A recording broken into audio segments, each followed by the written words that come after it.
to explain yourself and introduce yourself. So there you go. You just earned yourself 3 points. Okay? All right, then you're going to take vital signs. Does anybody have any? And all you're going to do is report the vital signs on to me. Or to me, I guess. Just report them to me. You don't need to write anything down for this. You do not have to explain what So your vital signs are you're going to do the heart rate, and you're going to note if it's right there on the rate. Okay? You can do that by checking the pulse. Okay? Respirations. How long do you wait, or how long do we assess respirations? A minute. Okay? So this is going to be where you're going to take their pulse for a minute, respirations for a minute. Then you're going to do a manual BP. We're going to, Then you're going to do a manual BP, and your manual blood pressure, you do not have to do like where you feel for the pulse pressure and add 20 and divide by square root of pi and all that. Just do a blood pressure, okay? I'm not going to do the blood pressure and check you on it. You've already done that, so you, I know, can do the blood pressure. I am going to ask you, though, if things are normal. Okay? So you have to know if there are normal blood pressures or not. All right, so then we go into mental status. So that's 4 points right there, vital signs. Okay, the next section is mental status exam. So assessing orientation, how are you going to assess that? Good. Perfect. Yeah, I didn't hear any of First that. place in time. Okay. So, you know where you are right now. Do you know what year it is? Do you know why you're here right now? Do you know all those things, okay? Your birth date, all that. Okay, how do we assess mental status? Or sorry, emotional status? Yeah.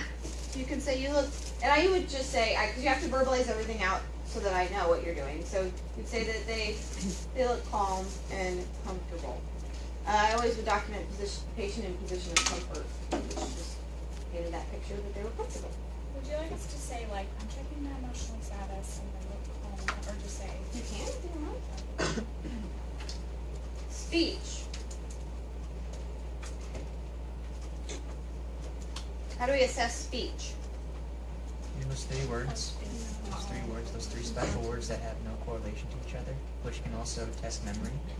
Yeah, I think you're just starting. The whole point of this part is just to start that conversation. Oh. So just kind of, I mean, not going like ice cold and be like blood pressure, that kind of stuff. You're starting to have that conversation with your patient and say, okay, so speech is clear, and usually I'll put that their conversation is linear, which means that it's a regular conversation that we're able to, it goes somewhere. It's not, not off all over the place. Okay, culture. It's kind of a different one. We didn't really cover that. Come in. What's law? Good morning. I just called him. You couldn't shut the door. Okay, so culture.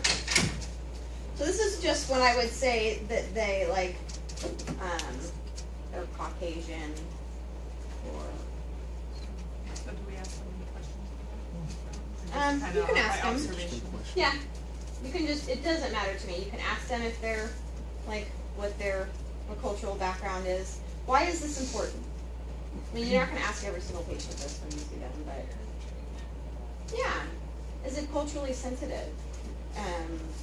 Are you able to, different cultures express pain different ways, different cultures, it's very uncomfortable for women to be looked at, or men to have a woman take care of them.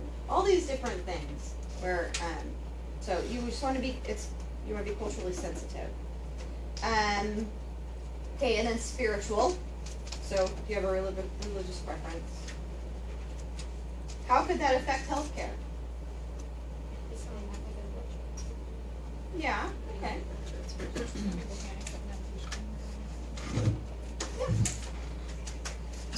Alrighty, so that part's done. So we're doing well. Feeling confident. Now you're gonna go into more of the skills. So now we're gonna start with head to toe. So, the head and neck, how many points is that? 3. Woo, that's a lot, huh? How many points can you miss? 27. So, forget this one. Alrighty, so everyone I have noticed likes to say normocephalic. Atraumatic normocephalic in this class. So, you get to say that here. So, I would say that I'm going to inspect the head. The head is symmetrical. It is atraumatic. It is normocephalic. Look, we've just done skull. Now I would say that now we're going to inspect the hair. So the hair is evenly distributed, male pattern baldness, alopecia, whatever it is that they have. And then you're going to note the texture of the hair. So it's soft, it's curly, coarse, all that. Okay. Then you're going to inspect the scalp, and you're going to note any, what's our favorite word when we're doing this? Lesions. Okay, or masses. Good. So you're going to inspect the scalp, noting any lesions or masses. If you do not see any, what are you going to say? Lesions. Perfect. Gosh, good job, guys. All right. And you can also, when you're palpating the head, you're going to, you can note if there's any tenderness or anything like that. Okay, then we go down to facial features. So it says placement. I sure hope that they have some, that their facial features are there. I would just say, for this one, I would say that the facial features, there's no abnormality on this one. And I would note that the face is symmetrical. Okay? Would this be the place that you would note psychosis or? Yeah. Yeah. They had a facial droop, or they had a missing eye. That's the skull. I've had patients who have been Well, it's like it's fed tobacco chewers. boring, but One guy in there's a skull. particular, I'll never forget, who didn't have a jaw. He had it removed. And the Yankauer section was his best friend for life. Like what? The Yankauer section, you know. He's working. Are you gonna like carry one around with him or? Yeah, like a little suitcase thing. All right, now we're gonna do eyes. Okay, are we going to palpate the eyes? No. So cross that out. Okay, so we're gonna inspect the eyes, and we're going to inspect the conjunctiva. What is that? The pink part of the The eyes. tissue around the eye. So you're gonna note that it's pink, that it's moist, and that it's not injected. What does injected mean? Swollen. And how are you going to do that? So you're going to, yeah. Okay. Then you're going to assess the sclera. You're going to note what? White. Sclera's white. Good. All right. Then we're going to do visual acuity. And how will you do that? Snellen. Good.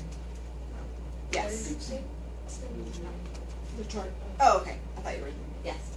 If your glasses on? You can do it with the glasses on, but how would you report that off? With correction. Yeah. Okay, good. Okay, then we'll do peripheral vision. So how are you going to assess that? Okay, so you can either have them, of course, they're going to be looking at your nose, and you're going to have them say when they can see your fingers, or how many fingers are you holding up. Okay? In more detailed exams down the road, you'll have them actually hold, like, cover one eye, because one eye is able to see a little bit better than the other. All right, then we're going to do perilla. So what do we need for that? Our little pen light. So you're going to have to make sure you have your little pen light. Okay? And so that is when we're going to look into there. We're going to slide in from the side, right? So you're going to have them look past your head, and you're going to slide in from the side and back out. You don't just leave the light blinding in their eyeball, okay? So you're going to go in from the side and back out. Yeah. Do you want us to mention that we don't check the nerve? You can if you want, but I'm going to have you go over it again. Okay. All right. So then, all right, what's consensual reaction and direct reaction? We both do it at the same time? Yeah. So you're looking, the first pass is when you look at that first eye pupil, and then the second one is when you look at both of them or the other one, and then you do it on the other side, because both pupils should constrict and dilate symmetrically. So how would you report that off to me? I feel like the reporting off is the biggest question that you have. People around reactive and light accommodation. Perfect. Good. All right. Then People around and reactive. to light accommodation. So what does that spell out?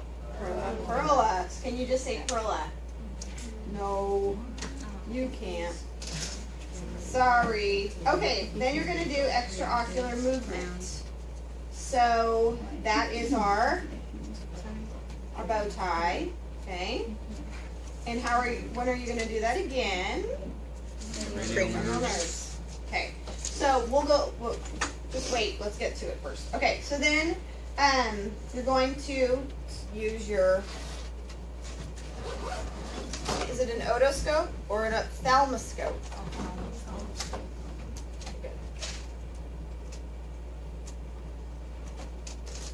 I'll have this ready for you.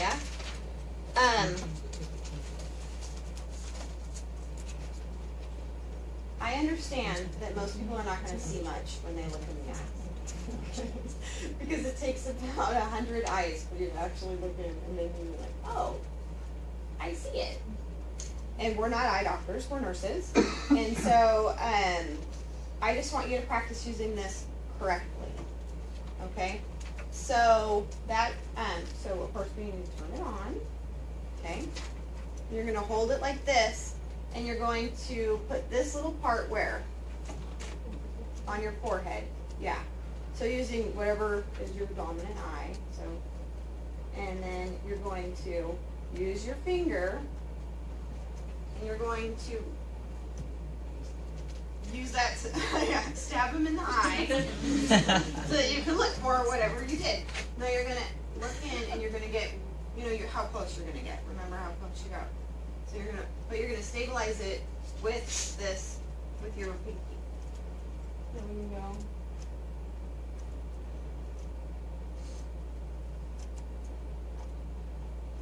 You can look in, okay? Did I blind you? No. All right. So what are you going to note? What does it say? Red reflex. Okay. What does that mean? What is the red reflex? Not like red. It's the fundus, right? Yeah. It's the back of the posterior aspect of the eye. So, all I want you to say is that the red reflex is present. The retinal surface. What color should the retinal surface be?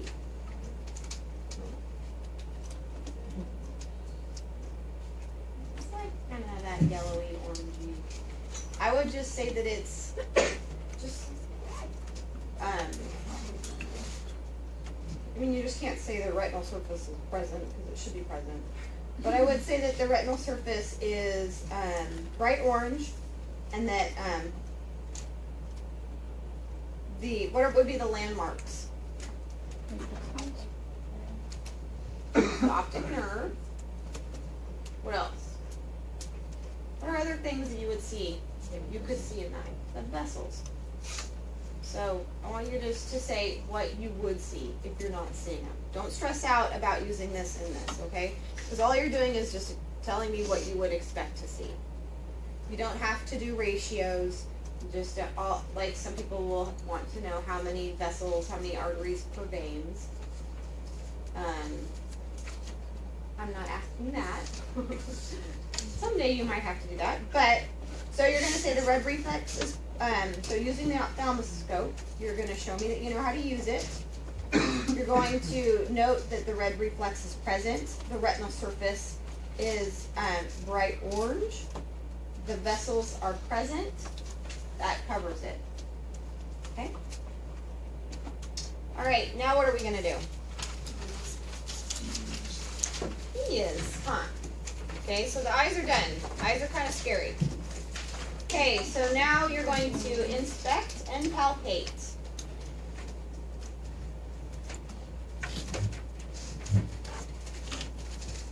Hi, Jim. Okay, so you're going to inspect and palpate. And what is this? What part of the ear is this? The auricle. Okay, so now I want you to pretend to inspect and palpate your partner's ear. So you're going to palpate their auricle. What is this right here? Tragus. So you can note if there's any tragal pain. When we're palpating, what are you looking for?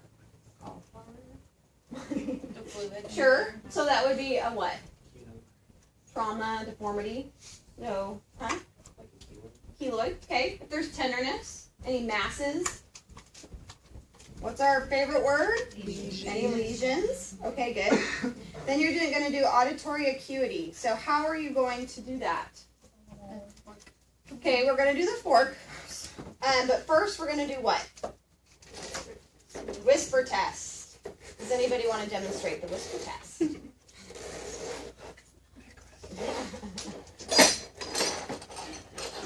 No? No one does? It's a macaroni. Macaroni? Alright. So you can say 99. You can say, alright, that tends to be a favorite of people in this class. So you can, you just have to say something and you have to you have to stand behind the patient so they can't read your lips. And you have to whisper something. So usually I say, like, no, I don't say Huckleberry. I'll just say, like, I'll say, can you hear me? And they go, oh, yes. All right? But you occlude one ear. Do you stick your finger deep into the ear? Canal. No. Nothing goes in the ear except for your little scope. So you're going to just occlude the ear by pressing on the tragus. And you're going to, or you can have them do that, and you're going to assess. And what are you going to report off to me when you are assessing hearing?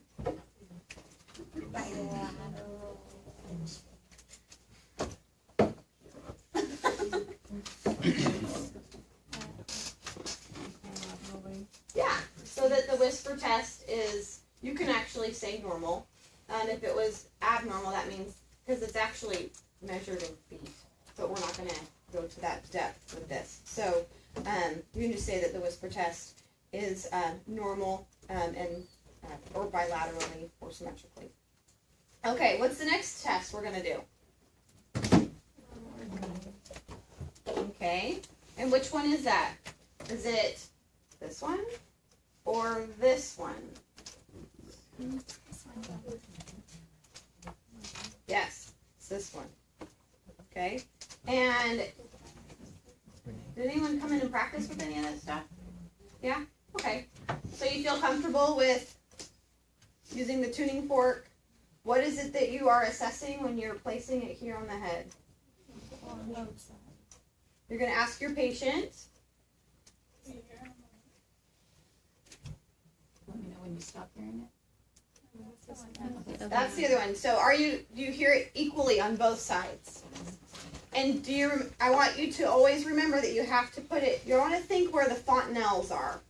And you're going to want to put it on that first little soft spot that a baby has, because that's the easiest part for you to hear it, for them to hear it.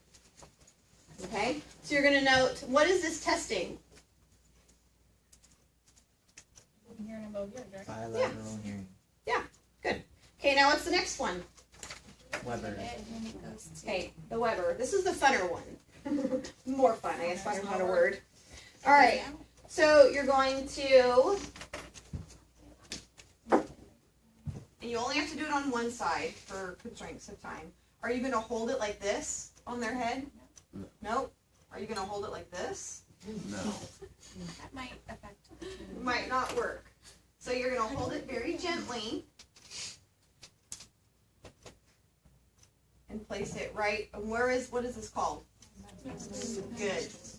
You're gonna ask tell me when you don't hear it anymore, as you'll be counting. And you flip it around, and we're checking for what? Bone conduction. Bone conduction versus air conduction. Very good. Because we hear differently. We hear both ways. Okay, good. So now that you have completed that, and I'll have all these for you. And we only have this, so. So what would we say for that if I had a good bone? So you're gonna give, so how did we document that? How did we practice documenting that? The amount of time. So, bone, and then how many seconds you counted, and then how many seconds you counted for air. Okay. So you're just gonna tell me those things. And if you say, I forgot to count, I need to do it again, that's okay. All right, now we're gonna use, and now what is this called? Otoscope. Good. All right, let's see. Oh, I don't have any little thingies. It's okay, we can pretend. I'll make sure that you have some. Alrighty, so we're going to now inspect what? The ear canal. Is the ear canal considered the inner ear? No.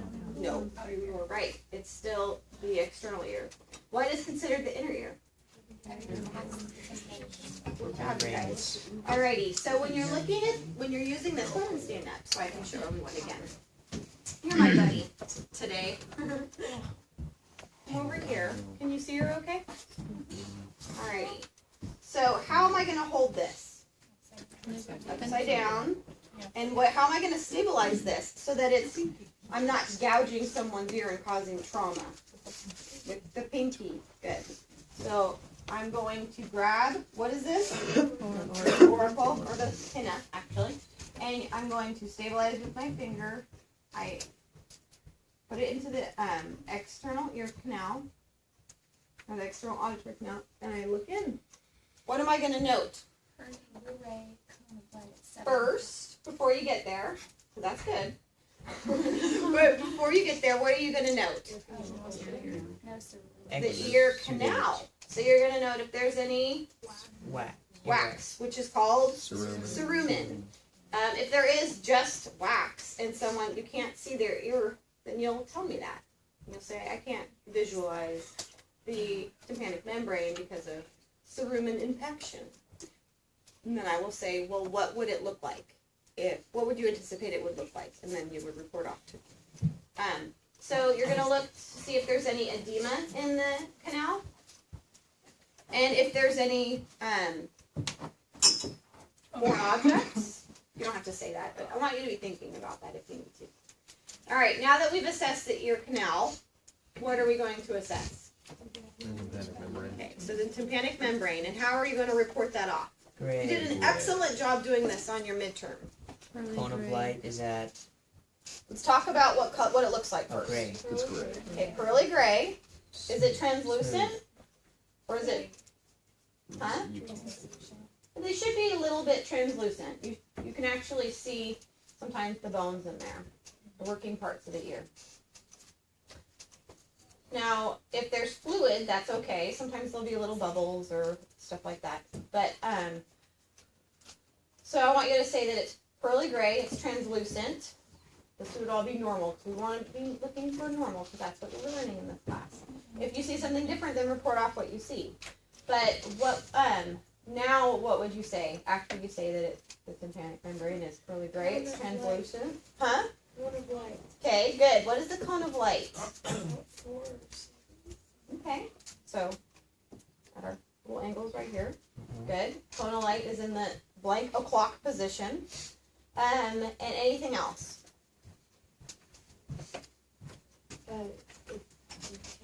See the bones or the If the landmarks are present, the landmarks should be there. I mean, that's how we all hear. But if you can visualize them or not. All right, good. So that's a pretty advanced skill to have. And so I really commend you on being able to do that. All right, now what is our next thing that we're going to look at? Okay, so now we're going to look at, and what do we do first? We inspect. Inspect. So we're going to inspect the nose. And we're going to check the patency of each nostril. So how do you do that? You can have your patient, you don't have to push on a nostril. You can have your patient do it and just see if there's any occlusion. Sense of smell, you can either do here or with cranial nerves. I'll have something there so that you can smell it. And then you're going to actually use your otoscope and you're going to look up into the nose. And what are you going to look at? Okay, the mucosa, so the terminates. And you're going to note if they're moist, what color they are, whatever you see. Okay. Then we go to mouth. All right, so you're going to inspect, and it says to inspect the lips. So when you are inspecting the lips, what are you going to note? No vision. Dry. Okay, I'll always give you that because we've talked about that. What is it? What if they're symmetrical? Okay. If there's without lesions, then you're going to look at the mucosa. How are you going to do that? You're going to have them open up their mouth, and you're going to use a little tongue depressor. And you're going to use your light. And you're going to be looking at the insides of their cheeks. You're going to note if it's moist. If there's, we should hope that no one has any lesions in there. That's not a good sign. And then you're going to inspect the tongue. I want you to note if the tongue is midline. Okay. Gums and teeth. So then you're going to tell me if there are usually I'll just say that the gums are pink. Sometimes you'll see bleeding, I guess, but we're really not going down that route. You're going to note if there's multiple dental caries, which are cavities. So that's one thing that you would say. And then you're going to look at the palate and the uvula. And you're going to be doing this pretty fast, right, when you're looking at everything. So you're going to be just kind of, because that's why you're going to have to go through this over and over and over, because you're going to start kind of rehearsing what you're going to be saying. And so when you're looking at the palate, you're going to note that it's color. What is one thing we talked about? You can see in the palate. Raisin. Like what different types of disease processes? Jaundice and anemia. You can see from the soft palate. So you're just going to note that the palate is symmetrical. It's color. And that the uvula is midline. Okay. Then we're going to go down to the neck. So the neck you're going to note is what's our first thing? Almost in all of them. You're going to inspect, and what are you going to say? It's symmetrical. Good. Trachea is midline. We know that that's a later sign of not good things, so we sure hope that it's midline. Then you're going to inspect and palpate the lymph nodes, and you're going to actually read them all off. So let's go through them.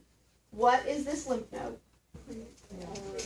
Okay, preauricular. So this is your ear. Pre. Okay, what's the next one? Okay, so post. What's the next one? Spittle. Tonsillar. Submandibular. Submental. Good. Superficial cervical. Posterior cervical. Deep cervical. Right? And what are these ones?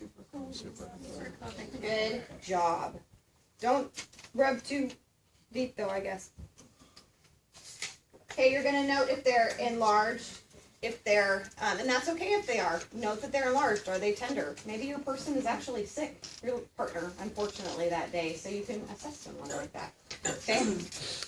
So that's 11 points right there of the neck, and that's pretty simple. You just have to go through and name them off. If you forget that one or whatever, that's okay. We'll just keep going. And if they're normal, you would say no time.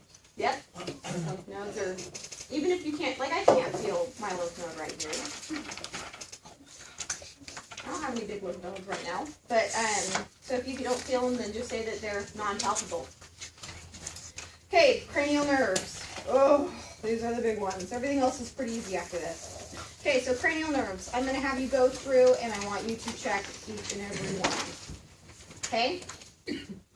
Do you have questions on how to check them? We just did this. Was the vagus nerve the one that we were? We're not really checking. I was reading in Bates, and it said if you have them yawn, that's a good way. And if the Goes up. goes to like one side, then there's something wrong with the vagus. Oh, But okay. if it stays centered, then Okay. Sure, that's fine. You're gonna have them go ah, because what's that checking? What's our 9mm? Good. Okay, good. So I want you to go through those. You can, if you have already checked for all of the ocular or the eye nerves and the eye movement nerves, you can say that you've checked those. But you have to tell me what their names are. Prove to me what you know. This is your chance to prove to me how much you've learned. All right, so we're going to go through. I will have a little cup of water for you. I will have something for people to taste, something for people to smell. I will have all that for you. All right, so then we go through our nervous system. So we've checked our cranial nerves, which are kind of like our little more precise assessment. Then we're going to go into the motor system, and we're going to have, that's when you're going to have your patient stand up. What are you going to have them do? Walk. So you're going to walk in a line, turn around, and then I would have them walk back on their toes a few steps and back on their heels a few steps. Okay?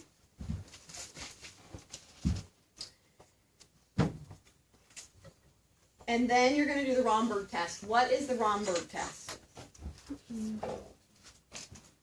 Huh? Or raise your hands on either side. You tell them to close their eyes. That's when you have them stand up and just stand there with their eyes closed. And see if they fall forward. But you put your hands up so they don't. Not to their head. Oh, sorry. Like you just have your hands right here because you need to be prepared if they're going to tip over. Okay? All right, and how long do you have them stand up with their eyes closed?